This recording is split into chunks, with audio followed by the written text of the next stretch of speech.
이어서 암호화폐 분류 방법에 대해서 말씀을 드리겠습니다. 암호화폐를 여러 가지로 분류를 하는데 통화량에 따른 분류를 해요. 가장 많이 분류하는 방법이 일단 비트코인은 대장이에요.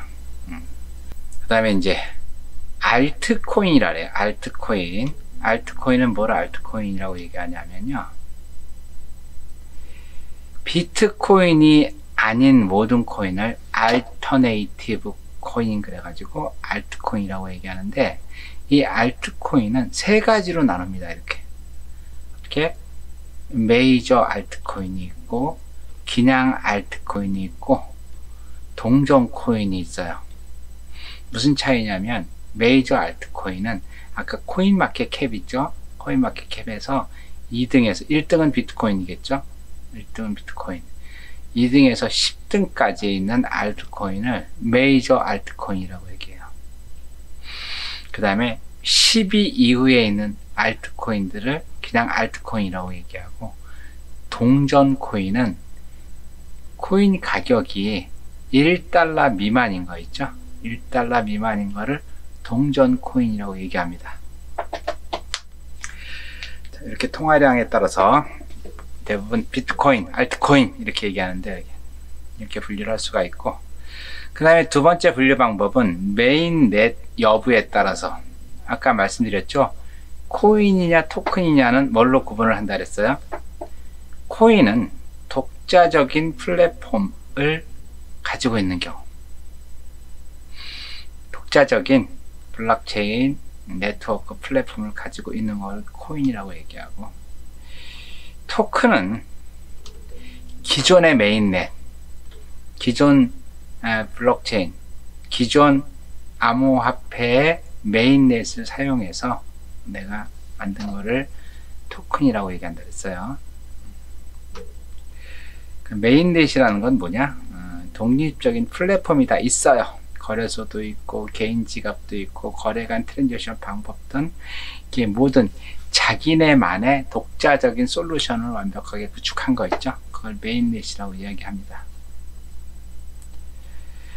참여자에 따른 분류를 해요. 참여자.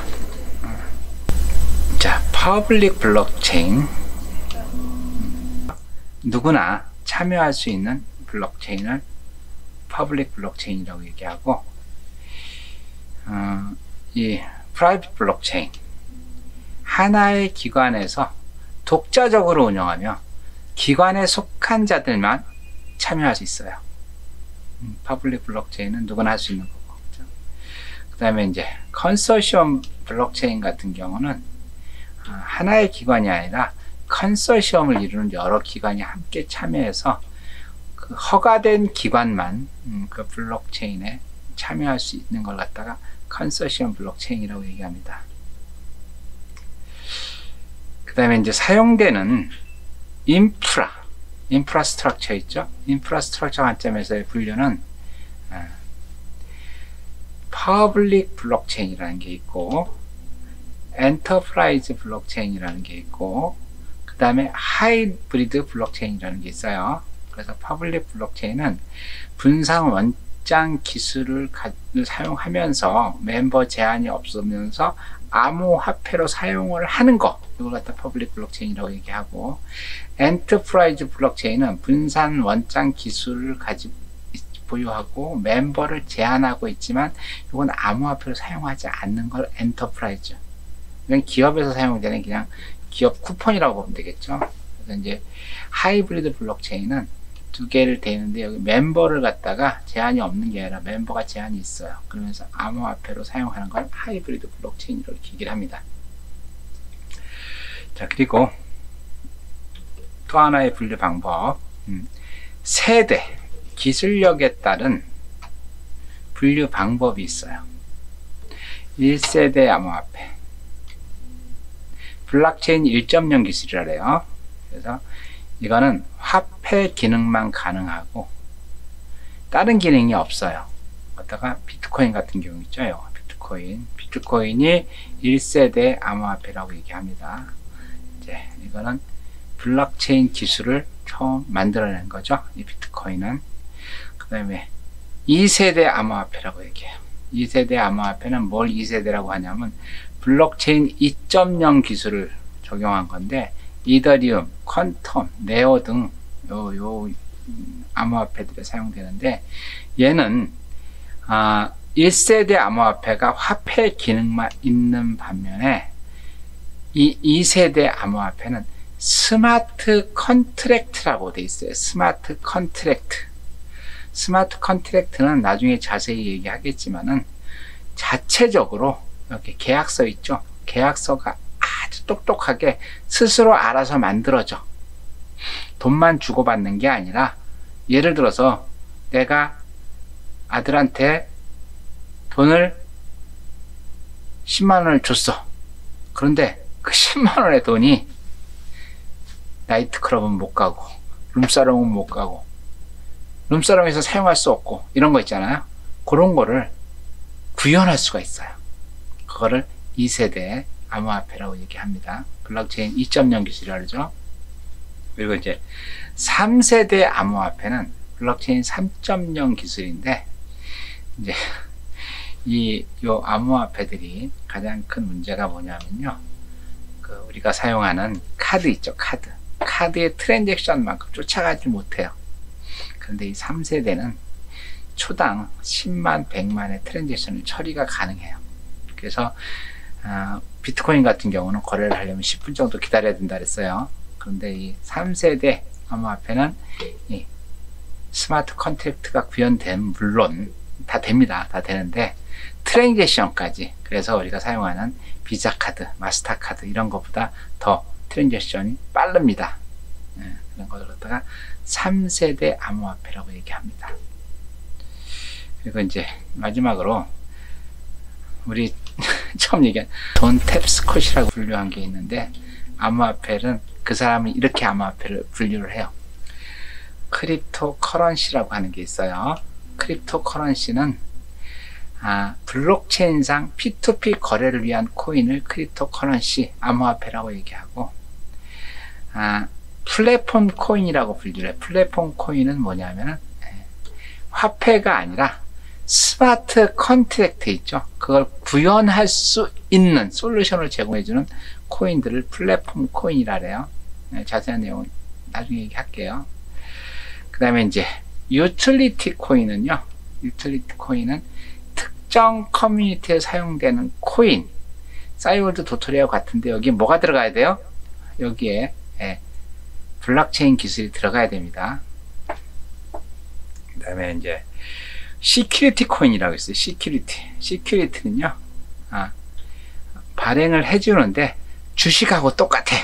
기업에서 전자주식 같은 거 있죠. 그런 식으로 발행해 주는 걸 시큐리티 코인이라고 얘기합니다. 그래서 거기에 이제 자기가 그 주주의 권한도 있고, 거기 배당 이익도 받을 수 있고 하는 걸 시큐리티 코인이라고 해요. 그 다음에 내추럴 에셋 코인이라고 분류를 하는데, 이거는 이제 말 그대로 내추럴, 원유, 광물, 그리고 이제 에셋, 자산들 있죠. 초연자원의 자산에 대한 소유를 증명하는 코인들을 내추럴 에셋 코인이라고 분류를 합니다.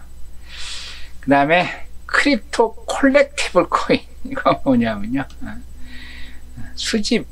수집광들 있잖아요. 수집광들만 사용하는 코인을 갖다가 크립토 콜렉티블 코인이라고 얘기하고, 그 다음에 이제 스테이블 코인 이렇게 분류를 하는데, 요거는 법정 화폐를 담보로 한 코인인데, 요거는 1달러가 1코인이 되는, 그래서 내가 코인을 보유하려고 하면은 그거에 맞는 달러를 갖고 있어야 돼요. 요 스테이블 코인은 나중에 자세히 설명을 할게요. 그래서 돈 탭스콧은 암호화폐를 이렇게 분류를 합니다. 크립토 커런시, 플랫폼 코인, 유틸리티 코인, 시큐리티 코인, 내추럴 에셋 코인, 크립토 콜렉티브 코인, 스테이블 코인. 되게 어렵네요, 그죠? 자, 그렇다면은 우리 대장 코인, 비트코인에 대해서 같이 알아보겠습니다.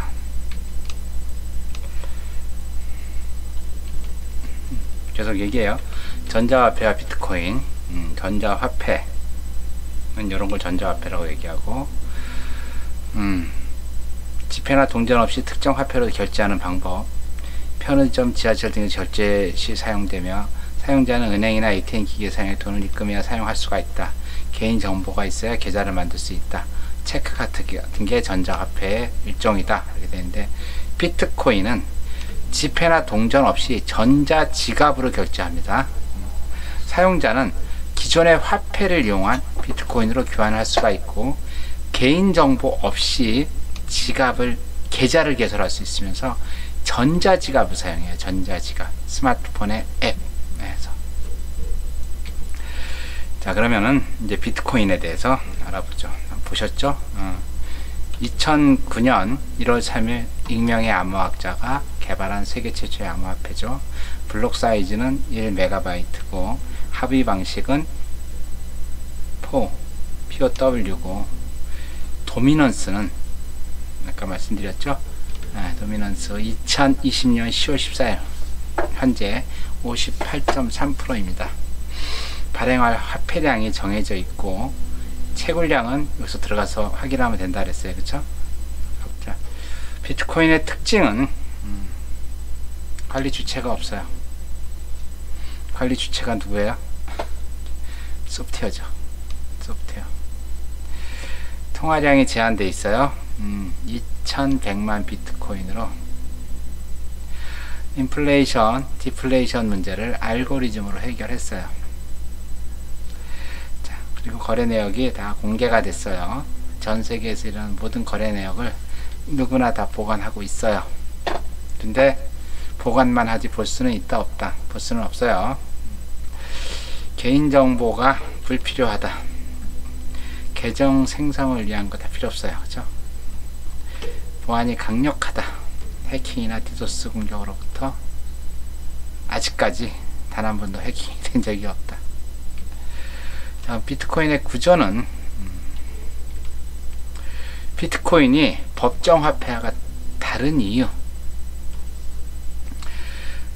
감독기관이 없다. 이거 얘기했고요. 전 세계가 단일 통화권이다. 이게 무서운 얘기예요. 인터넷만 있으면은 환전수질 그런 거 필요 없고, 종이나 동전 등 눈에 보이지 않는다. 디지털이나 아날로그를 이용해 쉽게 거래가 가능하다. 아날로그 거래도 가능합니다. 여러분들 그 돈 받기 위해서 QR코드 인쇄해 가지고 다른 사람한테 보여주면요, 그걸로 여러분들 돈 받을 수 있습니다. 그리고 개인 정보가 없으니까 보관 및 유출이 필요 없는 거죠. 그러면 비트코인은 누가 관리할 것 같아요? 컴퓨터에서 합의 알고리즘을 통해서 공정하게, 투명하게 누가 관리한다? 소프트웨어가 관리한다. 그래서 이제 비트코인은 그걸 관리하는 사람들한테 뭔가 어드밴테이지를 줘야죠. 그 어드밴테이지 주는 걸 뭐라고 얘기한다? 채굴이라고 얘기한다. 그래서 컴퓨터 네트워크 참여자에게 주는 보상, 누구나 참여할 수 있는데 그 넌스 값을 찾으면 주는 걸 갖다 채굴이라고 얘기하죠. 그래서 채굴한 사람은 신규 장부를 기록하는 자격을 준다. 그래서 장부를 기입을 했을 경우 대가를 지불해 준다. 비트코인의 구조입니다. 네, 비트코인의 단점부터 얘기하죠. 화폐처럼 사용이 어렵다. 사실 사용은 되게 쉬워요. 스마트폰에다가 앱 깔아가지고 그냥 주고받으면 돼요. 근데 문제는 이제 10분이라는 시간이 걸리는 건데, 여러분들이 이렇게 생각하면 될 것 같아요. 내가 거래를 할 때 은행 가서 뭐 기다렸다가 은행원 만나고 막 이러잖아요. 그런 모든 시간을 따지면 10분이 더 걸리죠. 그렇죠? 예. 그래서 10분이라는 시간은 이렇게 문제가 안 되는데, 지금 화폐처럼 사용이 어려운 거는 가격 변동성이 너무 커요. 이 가격 변동성이 너무 커가지고 요거를 갖다가 보완해 주는 사이트가 있더라고요. 자기는 정해진 금액을 딱 받고 거기서 수수료를 받는 거죠. 이제 올라가고 내려가는 거에 대해서는 별도의 자기 수익이고, 수익이나 마이너스고. 그래서 어쨌든 간에 지금 화폐처럼 사용이 어렵지는 않은데 가격 변동성이 너무 커요. 그리고 이제 결제 시간이 너무 오래 걸린다. 그렇죠? 10분 이상 걸리고, 또 이제 운이 없으면은 몇 시간 걸릴 수도 있어요. 그리고 이제 여러분들이 그 지출을 했어요. 돈을 보냈어요. 그러면은 취소를 할 수가 없어요. 근데 제3자가 있는 화폐 같은 경우는 제3자한테 연락해서 취소해주세요 그럼 해줄 수 있죠. 요거는 그게 안 된다는 거. 제일 무서운 얘기. 여러분들 비밀번호 잊어먹잖아요. 그럼 돈 찾을 수 없어요. 일반 은행에 있는 거는 비밀번호 분실되면 어떻게 해요? 가서 얘기하고 만들면 돼요. 근데 또 이제 그런 얘기하는 사람들이 있어요. 거래소 비밀번호 분실했으면 어떡하냐. 거래소 비밀번호는 그 거래소에다가 얘기하면 새로 만들 수 있죠. 거래소 비밀번호가 아니에요. 여러분들 가지고 있는 하드웨어 지갑이라든가 여러분들이 만들어 놓은 공개키, 개인키 있죠. 그 개인키를 잊어버리면 찾을 수가 없어요. 그래서 그걸 찾는 게, 그리고 이제 완벽한 익명성을 보장하지 않아요. 맨 처음에는 비트코인은 익명성이 보장된다 그러는데, 쿠키 기록이라든가 활성화한 IP 추적해 가지고 잡을 수 있습니다. 그래서 이걸 갖다가 완벽한 익명성을 보장하는 또 암호화폐가 나왔어요. 대시나 뭐 모네로 같은 거죠. 그런 것들도 있어요. 그리고 이제 이 비트코인의 가장 큰 단점, 업데이트가 느리다. 계속 여기 이제 개발자가 있고 검증자가 있고 사용자가 있는데, 이 사람들이 서로 커뮤니케이션이 안 돼. 지나친 에너지 소모, POW 방식이라서 그런데, 사실 뭐 에너지가 소모된다 그러는데, 이 에너지 소모되는 거는요, 여러분들 은행에 사용되는 그 보안 시스템 있죠. 그 보안 시스템 때문에 들어가는 비용이라든가 여러 가지 경제적인 손실에 비하면은 그렇게 많은 것도 아니죠. 네. 자, 근데 이제 문제는 비트코인은 해킹의 위험이 없지만은 거래소, 지갑은 해킹의 위험이 있습니다. 그래서 여러분들 스마트폰으로 이제 거래를 하는데, 그 스마트폰에 누군가가 들어가서 거기 안에 그 여러분들의 공개키 주소를 딴 데로 바꿔버려. 그러면 그 가능하잖아요, 그죠? 여러분들 스마트폰에 누군가 해커가 들어와서 여러분들 그 전자 지갑이 있는데, 그 지갑에 있는 여러분들 받는 돈 받는 그 주소를 싹 바꿔놓으면은 돈 보낼 때 다른 사람한테 가겠죠. 그래서 거래소, 지갑.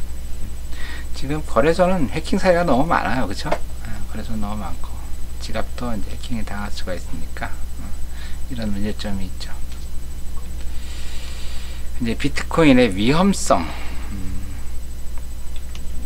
늘 비트코인 얘기하면 이제 범죄와 연루가 돼 있다 이런 얘기를 많이 해요. 마약을 거래하고, 우리 랜섬웨어 아시죠? 랜섬웨어 중요한 파일들 못 열게 해놓고 랜섬웨어 풀어줄게요, 돈 보내세요 할 때 뭘로 보내? 비트코인을 받았잖아요.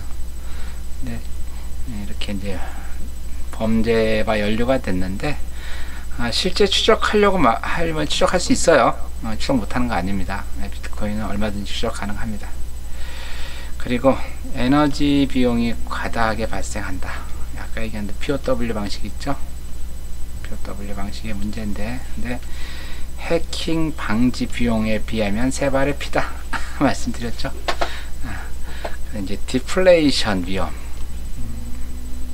요거 화폐를 2100만 비트코인 외에는 더 이상 못 찍잖아요, 그죠? 그런데 이제 화폐를 더 찍어내지 못하면 경제 성장을 해친다고 얘기를 해요. 근데 제가 볼 때는 이거는 조금 말이 안 되는 것 같아요. 왜 말이 안 되냐면요, 액면 분할을 하면 되잖아요, 그죠? 자, 2100만 비트코인을 찍었단 말이야. 그렇죠? 이거를 액면 분할해 가지고 10배로 분할을 했어. 그럼 어떻게 돼요? 이렇게 10배로 분류를 하면 되겠죠. 그렇죠? 그 액면 분할하는 거 되게 쉽겠죠. 우리 그 1사토시라는 그 단위가 있잖아요. 그래서 제가 볼 때는 더 찍어내지 못하는 게 아니라 요거는 액면 분할을 하면 되니까 큰 문제가 없어요. 어차피 디지털 장부 안에서 액면 분할을 하는 거니까 얼마든지 더 찍어내고 싶으면 찍어내는 게 아니라 액면 분할을 하는 거죠. 더 많은 사람이 사용할 수 있게 하면 되는 거죠. 그리고 이제 여기서 스트레스 받는 건데, 정부는 법정 화폐를 통해서 그 국가를 관리하잖아요. 그런데 정부하고 전혀 상관없는 암호화폐라고 하는 화폐가 있어가지고 그 화폐가 정부에서 발행하는 화폐보다 더 안정적이야. 그러면 어떻게 돼요? 정부가 굉장히 통치의 수단으로 화폐를 사용해야 되는데 비트코인 때문에 그 화폐를 사용할 수가 없는 거죠. 이런 이제 문제점이 좀 있다는 거죠. 자, 그렇다면 장점을 한번 가볼까요? 장점은 지불의 자유. 멋있죠? 지불의 자유. 국경이 없어요. 그리고 휴일이 없어요. 휴일. 여러분들 은행은 휴일이 있고, 가끔 명절날 되면은 1박 2일 동안 은행 사용할 수 없습니다. 이런 문자 오잖아요. 근데 비트코인은 없어요. 그런 거 없습니다.